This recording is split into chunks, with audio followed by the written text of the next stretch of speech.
Krishnapad Panamhams Parivrajakacarya Ashrodasa Srimad Shila Abhaya Chanarvind Bhaktivedanta Swami Shila Prabhupada Ki Jai Nananda Kodi Vaishnavrind Ki Jai Granth Raj Srimad Bhagavatam Ki Jai Nitai Go Premanande Hari Hari Bol.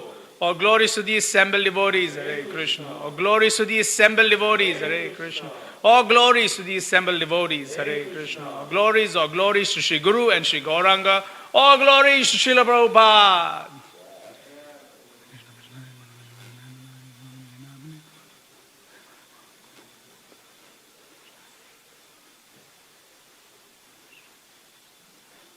Jai.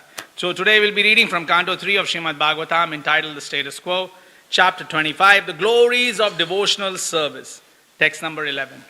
We'll all do Mangal Charan. Om Agyan Timirandasya Gyananjana Shalakaya Chakshurun Militam Yena Tasmai Shri Guruve Namaha Shri Chaitanya Manobishtam Stapitam Yena Bhutale Swayam Rupa Kadamaheyam Dadati Swapadantikam Vandeham Shri Guru Shri Utha Padakamalan Shri Gurun Vaishnavamscha Shri Rupam Sagrajatam Sahagana Raghunathan Vitam Tam Sajivam Sadvaitam Savadhutam Parijana Saitam Krishna Chaitanya Devam Shri Radha Krishna Padan Sahagana Lalita Shri Vishakhan Vitamscha He Krishna Karuna Sindhu Dinabandhu Jagatpate Gopesha Gopika Kanta Radha Kanta Namostute Tapta Kanchana Gaurangi Radhe Vrindavaneshwari Vrishabhanu Sute Devi Pranamami Hari Priye Mahasha Kalpatarubhyascha Kripa Sindhubhya Cha Patithanam Pavanebhyo Vaishnavebhyo Namo Namaha Jaya Shri Krishna Chaitanya Prabhu Nityananda Shri Advaita Gadadhar Shrivasadi Gaura Bhakta Vrinda Hare Krishna Krishna Krishna Hare Hare Hare Rama Rama Rama Hare Hare Hare Krishna Krishna Krishna Hare Hare Hare Rama Rama Rama Hare Hare Hare Krishna Krishna Krishna Hare Hare Hare Rama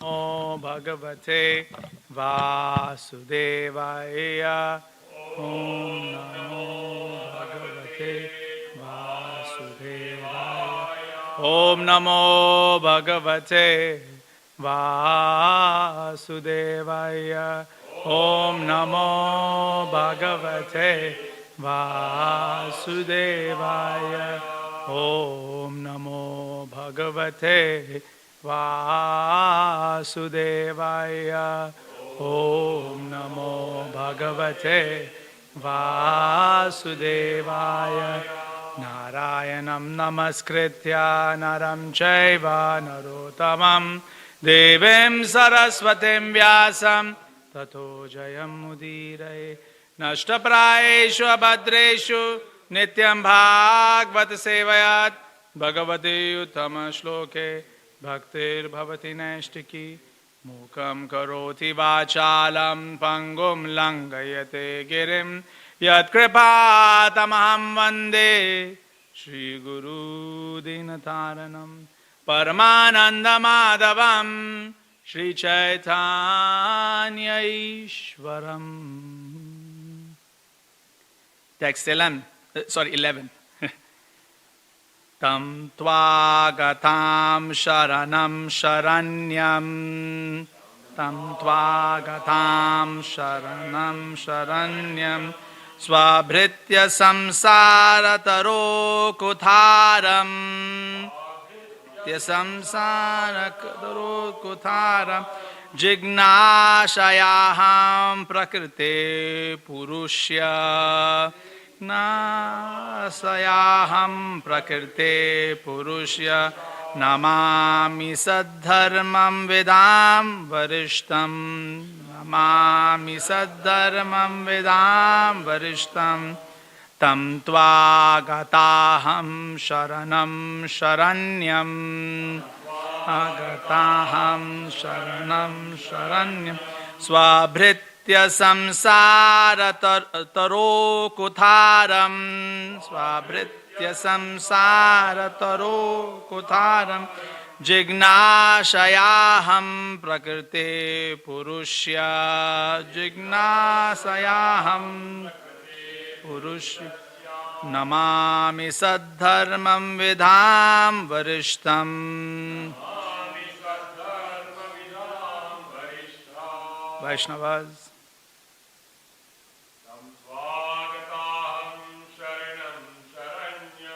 Tam tvagataham sharanam sharanyam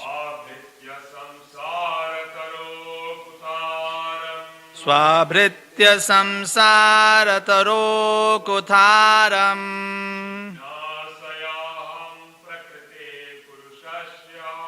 Jignashayaham prakrite purushasya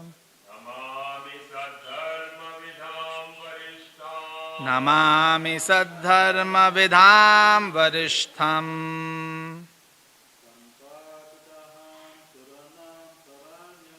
Tam tvagataham sharanam sharanyam Swabhritya samsara taro kutharam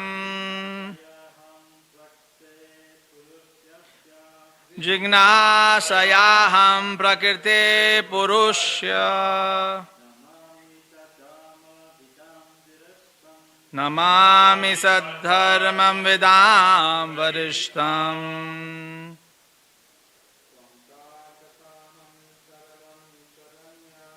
Tvam tvagataham sharanam sharanyam Swabhritya samsara taro kutharam Jignashayaham prakrite purushya Namami saddharmam vidham varishtam. Okay, word for word. Tam, that person. Tva, unto you. Gata, have gone. Aham, I. Sharanam, shelter. Sharanyam, worth taking shelter of. Swabhritya, for your dependence. Samsara, of material existence. Taroho, of the tree. Kutharam, the axe. Jignashaya, with the desire to know. Aham, I. Prakriti, of matter. Woman. Purushasya, of spirit. Man. Namami, I offer obeisance. Saddharma, of the eternal occupation. Vidham, of the knowers. Varishtham, unto the greatest. Translation and purport by His Divine Grace, Abhay Charnarvrind. Bhaktivedanta Swami Srila Prabhupada ki jai. Translation. Devahuti continued, I have taken shelter of your lotus feet because you are the only person of whom to take shelter. You are the axe which can cut the tree of material existence. I therefore offer my obeisances unto you, who are the greatest of all transcendentalists, and I inquire from you as to the relationship between man and woman and between spirit and matter. Purport. Sankhya philosophy, as is well known, deals with Prakriti and Purusha. Purusha is the supreme personality of Godhead, or anyone who imitates the supreme personality of Godhead as an enjoyer. And Prakriti means nature. In this material world, material nature is being exploited by the Purushas, or the living entities. The intricacies in the material world of the relationship of the Prakriti and Purusha, or the enjoyed and the enjoyer, is called samsara, or material entanglement. Devahuti wanted to cut the tree of material entanglement, and she found the suitable weapon in Kapila Muni. The tree of material existence is explained in the 15th chapter of Bhagavad Gita as an Ashwatha tree, whose root is upward and whose branches are downwards. It is recommended there that one has to cut the root of this material existential tree with the axe of detachment. What is the attachment? The attachment involves Prakriti and Purusha. The living entities are trying to lord it over material nature. Since the conditioned soul takes material nature to be the object of his enjoyment, and he takes the position of the enjoyer, he is therefore called Purusha. Devahuti questioned Kapila Muni, for she knew that only he could cut her attachment to this material world. The living entities, in the guise of men and women, are trying to enjoy the material energy. Therefore, in one sense, everyone is Purusha, because Purusha means enjoyer and Prakriti means enjoyed. In this material world, both the so-called man and so-called woman are imitating the real Purusha, the supreme personality of Godhead, is actually the enjoyer in the transcendental sense, whereas all others are Prakriti. The living entities are considered Prakriti. In Bhagavad Gita, matter is analyzed as apara, or inferior nature, whereas beyond this inferior nature, there is another superior nature, the living entities. The living entities are also Prakriti, or enjoyed, but under the spell of Maya. The living entities are falsely trying to take the position of enjoyer. That is the cause of samsara bandhana, or conditional life. Devahuti wanted to get out of this conditional life and place herself in full surrender. The Lord is Sharanya, which means the only worthy personality to whom one can fully surrender, because he is full of all opulences. If anyone actually wants relief, the best course is to surrender unto the Supreme Personality of Godhead. The Lord is also described here as Saddharma Vidham Varishtham. This indicates that of all transcendental occupations, the best occupation is eternal loving service unto the Supreme Personality of Godhead. Dharma is sometimes translated as religion, but that is not exactly the meaning. Dharma actually means that which one cannot give up, that which is inseparable from oneself. The warmth of fire is inseparable from fire. Therefore, warmth is called the dharma, or nature of fire. Similarly, Saddharma means eternal occupation.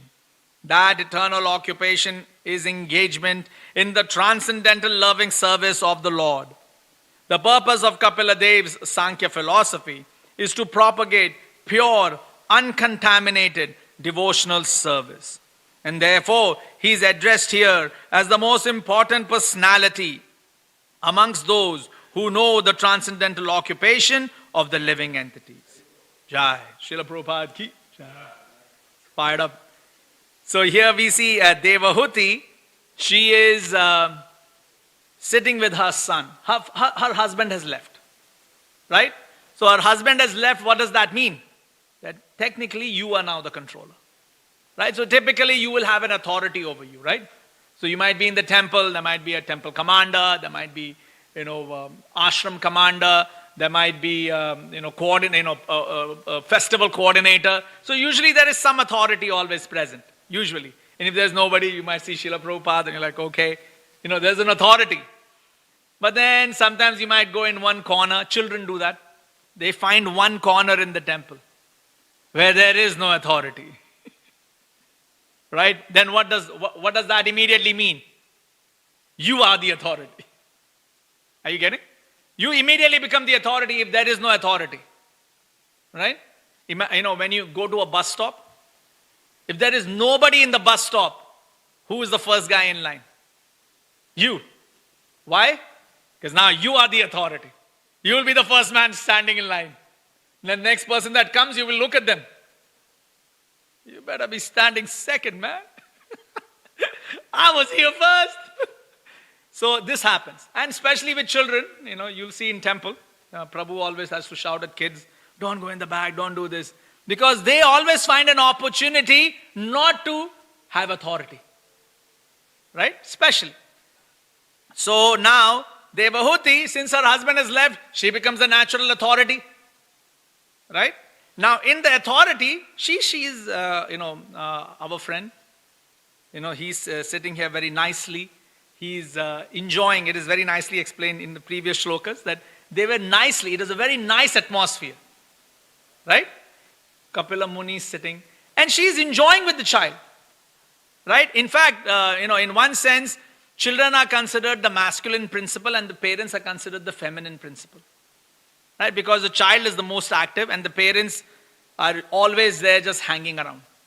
Right? Especially when I take kids to the park. I have 2 kids. And, if I take them to some birthday parties, the job of all the parents are just to stand and keep looking. Scanning for danger. That's pretty much your life. You're just standing and scanning for danger. Oh, what if the kid falls down here? Oh, what if somebody does this? So you're just the scanner. So you're very passive. You're very passive in that, right? The child is active. The child is running around. Oh, do this, do that. Oh, come pick me up, do this. Put me here, put me there. So child is extremely active. So child is generally considered the masculine principle and the parents are considered feminine in that sense because you are passive. You're trying to just, make sure things are working nicely. Right? That's usually the presentation. But even in that situation, you are enjoying the child's childness or childhood. You're enjoying that. The childness is very nice. It's very sweet. Right? So you're enjoying that. So now Devahuti, she's authority. Right? And she's observing Kapila Muni and she's enjoying, this is very nice. In such a state, she gets a doubt. In such a state. This is a very hard thing. This realization is extremely hard. Kardama Muni wants to get this realization, but then he has to go to the forest and do austerity. Are you getting? He wants to get this same realization. That I am not the controller, I am not the enjoyer. Krishna is the supreme. He wants to get the exact same realization, but he has to go to the forest, conduct his austerity, do his meditation, and come to this realization. Devahuti is in a situation which is extremely enjoyable. So Kardama Muni is taking a position which is not enjoyable. Right? Austere. She, Devahuti, is in a situation which is extremely enjoyable. Right? Extremely enjoyable. Sometimes, you may conduct a festival and when everything goes to plan, you may just sit in the back and you see everybody, okay, good. Festival went very nicely. Kirtan happened nicely. Prasadam was distributed nicely. Everybody is satisfied. You feel very good because you were the coordinator of the festival. So you feel very nice, okay, that, I arranged all of this. Right? So in that moment of happiness, we enjoy a lot. We have a lot of enjoyment. That is why sometimes if you ask somebody to step down from that position, they don't like. Because there is a sense of enjoyment that you lose. You understand? So if you're a temple commander and I say, Prabhu, time's up. You're like, what? Because you lose that sense of enjoyment. That's the reason. Sometimes we are thinking, this person is very greedy. This person is that. No. There is an enjoyment in that. There is an enjoyment. And if somebody is enjoying that, if you try to take it away, not very nice. Unless you're an authority. If you're an authority and you have a genuine reason to do it, that's fine. Right? But in general, that enjoyment also person likes. So if you take it away, even amongst devotees, they don't like it. Right? So now Devahuti, she is in a full sense of enjoyment, but she realizes there is a problem. She is able to immediately recognize there's an issue. So highly advanced. Devahuti is very advanced in her realization. Right? So, tam tva gataham sharanam sharanyam. Now, when we realize there is a problem, our typical reaction is, Gopinath, why there is an issue? Why? Am I not chanting my round? Am I not eating prasadam? So, that's typical, right? Typical. Why Gopinath? Why? Right? Many times I feel very sad and I'm like, Krishna, you didn't help me when I needed help. You feel, Krishna, why you didn't help me? Right? So you feel greatly aggrieved. Right? But now Devahuti, she's taking the right path. She's taking the path that even Arjuna takes. When we need advice from Krishna, and we come to Krishna, Krishna, why this happened? We are asking for advice. But the way we do it, right? The way we do is we are doing it from the position of an enjoyer. Right? As a parent, you will sometimes set up, a nice play area for the kids. Right? So, sometimes my wife, she has a Lego box. Legos are terrible things, right? But kids love them. So you have a Lego box. She puts the Lego box and say, okay, take this, sit in that corner and play. All right? And then she comes out. So I was sitting yesterday, I was sitting working on the computer. My wife told my son, go inside with the Lego box. Suddenly we heard, and then I'm screaming, Mukunda, why did you put the Lego on the floor? Legos are extremely dangerous to collect back. Right? They are these small pieces that, extremely, when you step on them, you know what Krishna consciousness is at that time. So he's like, why did you do that? You get extremely aggrieved, right? You have set up a place for enjoyment for the child. You're saying, here you go. This is the place for you to enjoy, and you will really enjoy. Right? And you are also enjoying. You are enjoying that the child is enjoying. But then the child does something and you feel extremely aggrieved. Why did you do this? So, when we want to enjoy, if something doesn't go to plan, we immediately question. Now, do you think we are asking the child, why did you do this? Please explain. No. We are complaining. Why did you do this? It's not a question. It's a complaint. Are you understanding the difference in the two? This is not pariprashnena sevaya. Oh, my dear child. Please explain your thought process, your mathematical calculations, the formulas that you applied to create this wonderful mess. So I may also dwell in this great... No, nothing. This is not what we are... Why did you do this? Right? It is out of great anguish that you are asking. So that is how we ask Krishna questions. Right? I many times ask Krishna in anguish. I don't want an answer. I don't want Gopinath to come and say, because you deserve it, my son. No. See, imagine if Krishna came and told you that you deserve this. Your heart will break. Because right now, what do you have? You have, well, I don't deserve this. Krishna made a mistake. Otherwise, I'm a really good person. Or maybe Krishna wants to use me as an example because I am so great. Isn't it? Am I not the great one? So, let me be the example for society. For the International Society of Krishna Consciousness. Let me be that example. Right? That's the reason. But what if Gopinath just walked down from the steps, came over here. No, actually, you deserve that. You're a terrible person. What? So we don't actually want an answer. Right? We are actually complaining, Gopinath, why did you do this? Why has this situation come about? Like, did I not plan this? Was it not meant to be like this? Wasn't this the retirement plan? Wasn't this the retirement plan? Like, I'm going to do this, and boom, I'm there in the end. No, completely changes. So, we do not take the position that Devahuti has taken here. Right? Tvam tva gatham sharanam sharanyam. First she comes and says, my dear Lord, you are the one to whom we can surrender. Sharanam sharanyam. Right? I want to take sharana, meaning I want to take shelter. Like yesterday, was anybody out when that rain happened? It was at around 2 o'clock or 1 o'clock, right? Somebody was outside. You'll know what I'm talking about. Right? I was seeing people walking with their umbrellas like a shield, in a battlefield. The wind was blasting. The rain was coming, 90 degrees. You're like, he was walking with that. Against the wind, I was like, man, it's bad out there. Right? It was phenomenal, like, sudden burst of rain with such ferocity of wind. Right? Uncomfortable situation. Right? So material manifestation puts us in an uncomfortable situation. This is the job of the material manifestation. Now, if you see Devahuti and Kardama Muni wants to realize the uncomfortable position. Devahuti is in a comfortable position and she realizes her uncomfortable position. She realizes it. When we see, the first person created in this material manifestation, he is Brahma, the four-headed. And where is he sitting? He's sitting on a lotus. Yes?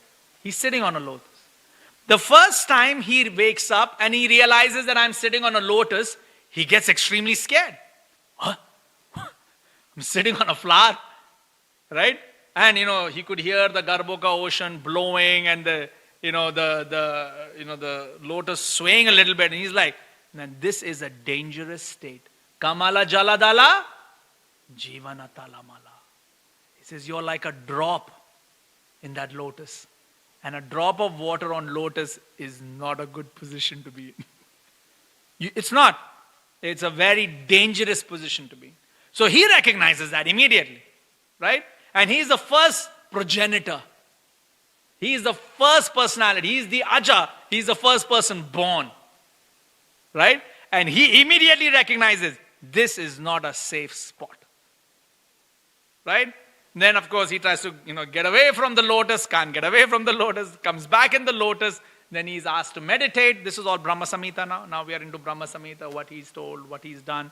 Kama Bija, Kama Gayatri, He goes through the process. Finally, he meets Krishna and he recognizes that, okay, this is my position. This is where I need to be. So I will be here. Right? In all the pictures of, Brahma, he's in the lotus. There is a picture here. Yeah, there you go. There's a picture right there. He's in the lotus. Right? It's dangerous position. But he's on it. Right? Right now I'm sitting on this Vyasasana, but it's a pretty solid ground down there. If one day, you enter and someone, I don't know if you've seen those toys, which is the spring, and they're in the car. Have you seen those, wobbly toys that are in the car? Because it has a small, a spring as you're driving. It just, it's just continuously shaking like that. See that stem of that, of that tree?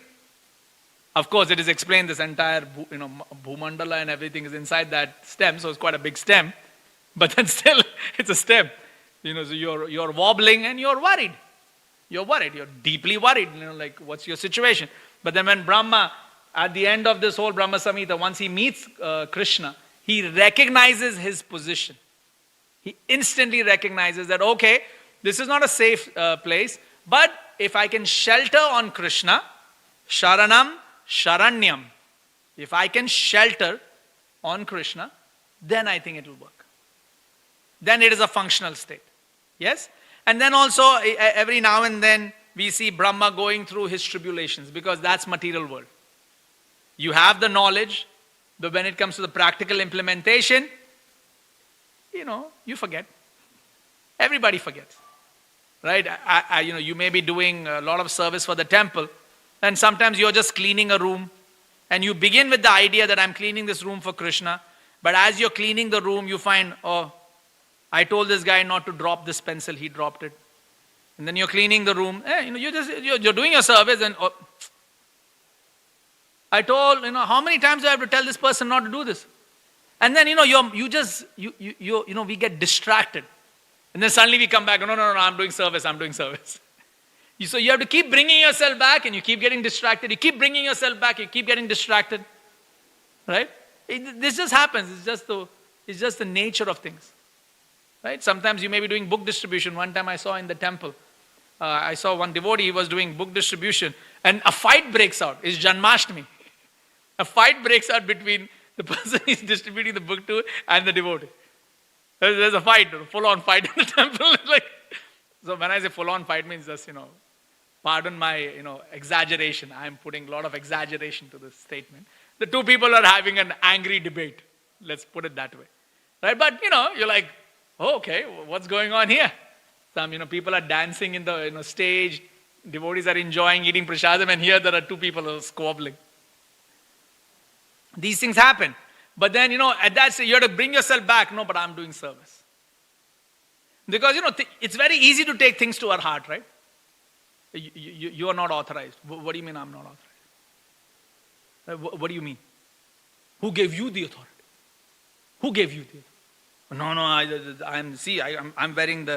I'm wearing the high visibility vest. Right?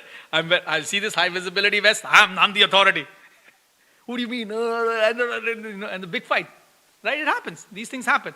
So we have to bring ourselves back into the situation that, no, I'm doing service. You see, you have to keep bringing yourself back. Right? Now, Devahuti, she's in a situation where she doesn't need to bring herself back. She's in an extremely enjoyable state. But nonetheless, she says, no, this is a precarious position. Right? Brahma, he realizes he's in a precarious position, tries to do something about it, then he realizes I should surrender to Krishna. Devahuti is not in a precarious position, but she knows, no, this material world is not a nice place. This is a very hard realization. Yes, of course, you're right, absolutely right. But it's very hard, right? I don't see the lotus here. Right? I'm seeing this, beautiful ground. Like whenever I look at these tiles, I always think of the surface of the moon. So we're in a very beautiful place. Very beautiful. They're all settled. Everything is solid. No issues. Yes. There was an earthquake in Turkey. Right? This very ground shook. This very ground on which we are, people tell you, right, be grounded. Be grounded. Not when there's an earthquake. then grounding doesn't help. Right? It shakes. It's a big problem. So she is in the state where everything is fine, but she's like, no, there is an issue. See, that's the beauty, isn't it? You immediately recognize there's a problem. So she is very intelligent. Then, swabhritya samsara taro kutharam. Right? So, she's saying that this samsara is a tough place. But you, my dear son, you are my axe. Now in chapter 15, what is the axe? Who remembers? The sharp axe of detachment.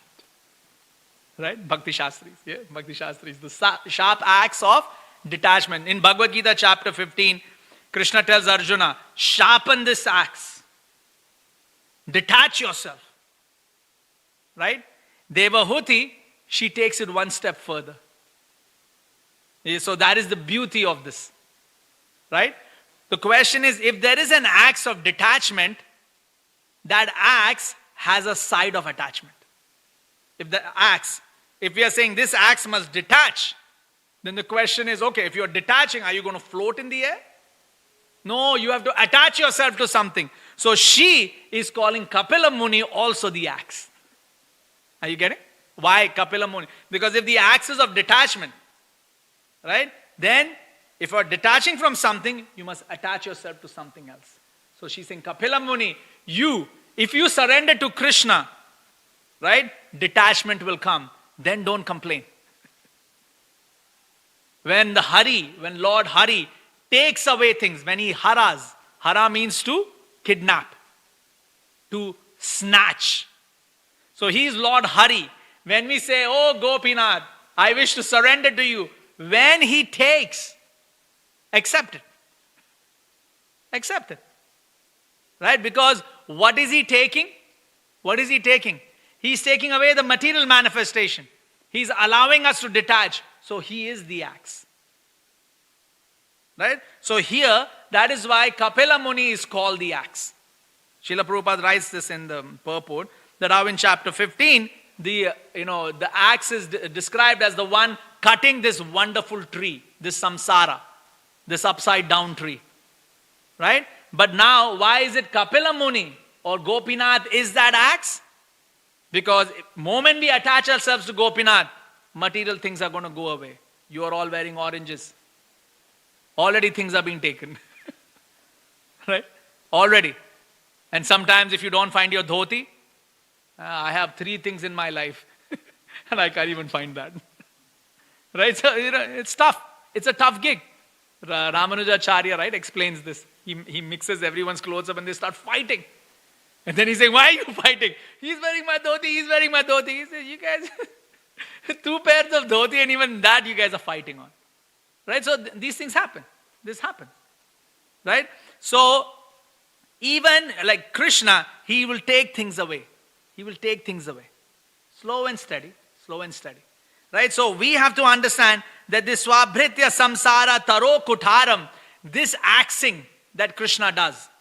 Right? Do you know in office, if you fire someone, and it happens in IT, they call it axing. Because they are saying you are shedding. So you axe things away. So this axing process that Krishna is doing, we are shedding things. Right? But shedding hurts. Right? Shedding hurts. It hurts. Like, a little bit of skin is there, and if you try to peel it out, it hurts. Right? So this axing process hurts. Now Devahuti, although she is in a very comfortable position, she's asking for hurt. You're asking to be hurt.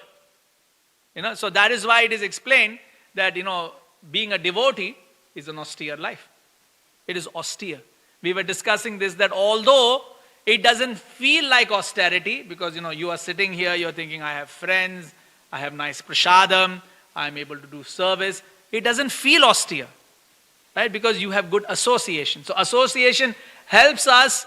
That is the reason of association. It helps us to rationalize the hurt. But if you were alone, if you were all alone, you will feel the hurt. If you're all alone in the room, and imagine an entire house. You're the only one in the house.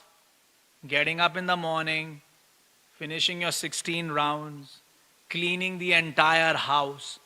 It hurts. And we wouldn't even last a week. We won't even last a week in such a house. We won't. Some do. Yeah, some do. You get used to it, right? You get used to the hurt.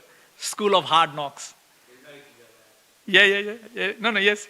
So you have to go out searching for association. So that is why having that association, it makes it pleasureful. Right? All devotees are coming here. Everyone's eating prasadam. Beautiful festival. You're all feeling very nice. Nityananda Trayodasi, Vasant Panchami. You feel nice. You feel nice. You're like, oh wow, it's so nice. Right? So it is axing. The process of axing is happening.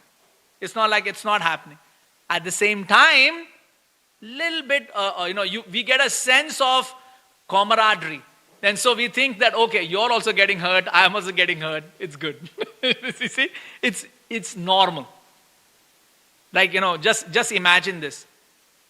In the beach, everybody is lying down and getting baked in the sun. Just think about it for a second. Right? Why would you do this to yourself? Just think about it. Why would you do that?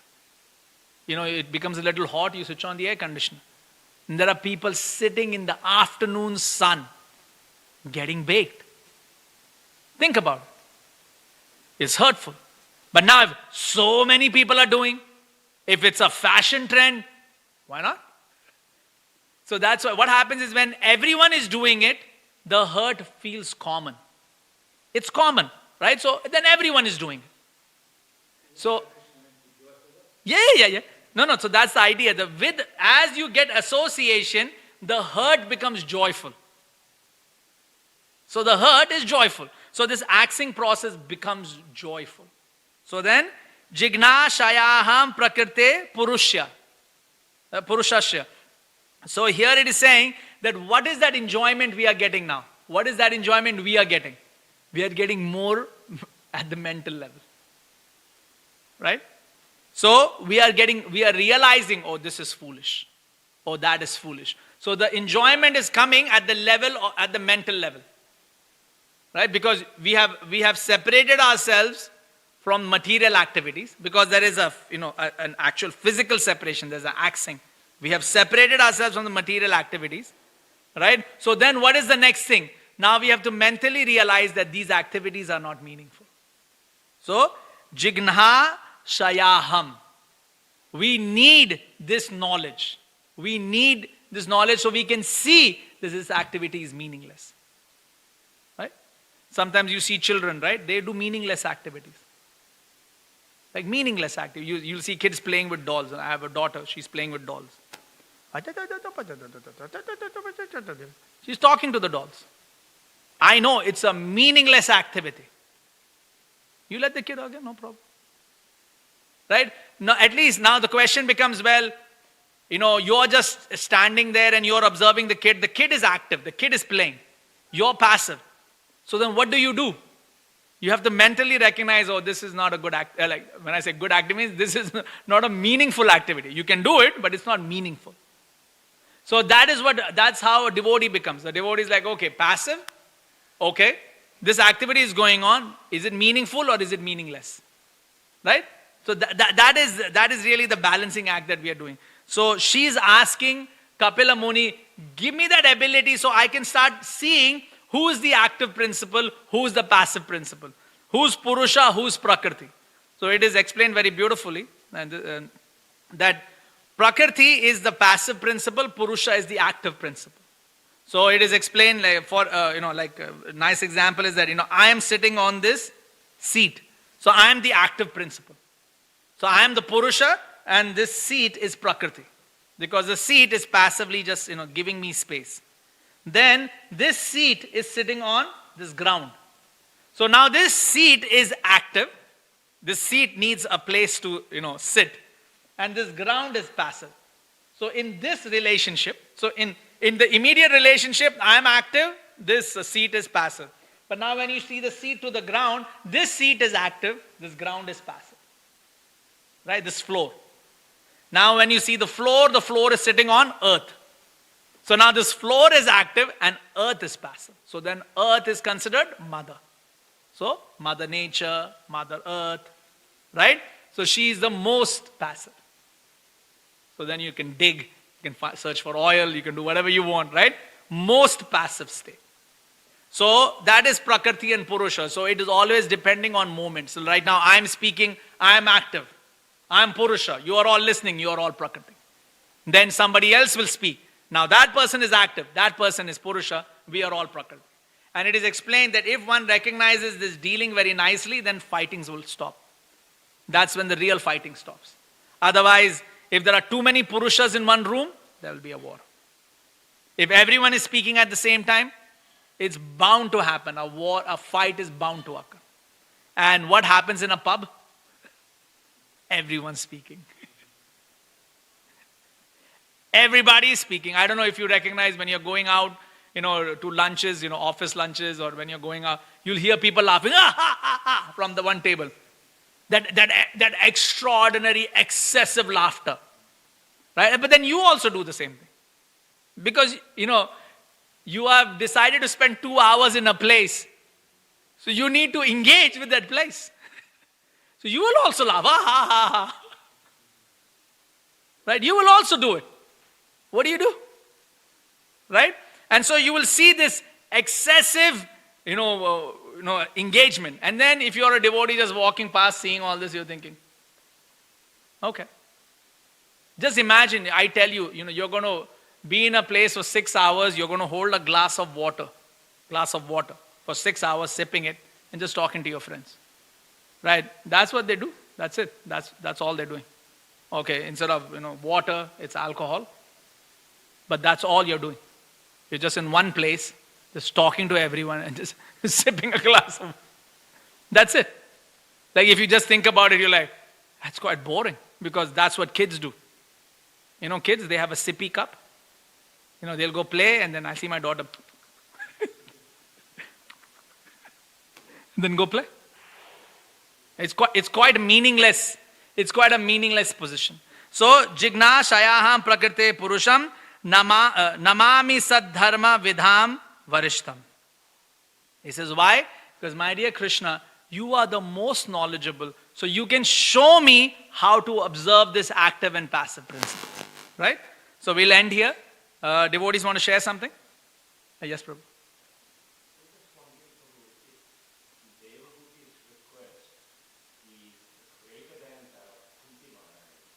Greater than? No, we don't compare like that. We don't compare like that. No.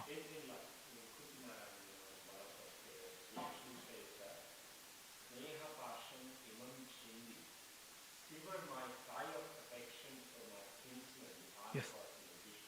Yes.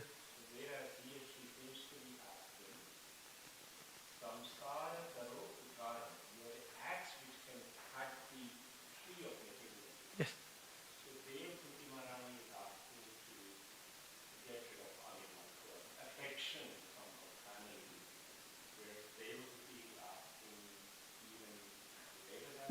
Not affection, attachment. Devotee is affectionate. He's not attached. So, but we don't compare devotees like that. We don't say this devotee is greater. So when you will see Jiva Goswami and all say that, like Prahlad is greater and this is greater, they're talking in terms of rasa, in terms of engagement with Krishna. So the word greatness is used in terms of how much rasa are we getting from Krishna. So it is not greatness in how you and me think, right? Like somebody is greater than the other. It's not like that. Yes. Yes. So you can see similarities. And we don't see differences in that. Yeah. So they both are in a familial situation. But the beauty of Devahuti is that she's enjoying with her child, and then she asks the question. That's very unique. That's unique. Yes. Yeah. No. In relation, so Kardama Muni wants to recognize this material manifestation, right? So he's taking the path of austerity. She is, because the reason why he's doing that is he's saying, if I'm in a place of enjoyment, I won't be able to see that. So he takes the path of austerity, Kardama Muni. She is in a place of enjoyment and she can still see that. So that's quite amazing. That's vision, right? We may be, for us at least as devotees, right? When we get prasadam and when we are satisfied, we have eaten a nice prasadam, right? Nobody here thinks that material world is a terrible place. Nobody. No one. Not even one of us. You've just had an amazing plate of prasadam. You even managed to get the puris, well-cooked puris. Yeah. And they made the vegetable and they have not put too much chili. It's the right amount of chili. It's not excessive. You're not burning with it. You've just had this amazing thing and then finally they give you a nice cool drink. At that moment, somebody walks in and says, material world's a terrible place. You're like, what you talking about, man? So it's very hard to recognize that. Very hard. Now, now, of course, is there another sense that is that what I should do? Like, I'm eating puris and saying, this material world is terrible. This material world is terrible. No, that's not the point. The point is the realization of that. Right? The realization of that is very hard. So, the idea is that one should do his activity and slowly one should realize the material world is not a very sound place. But yeah. Jai. Anything devotees want to share? No? Jai. Grantaraj Srimad Bhagavatam ki Jai. Srila Prabhupada ki Jai. Nitai Gaur Premanande.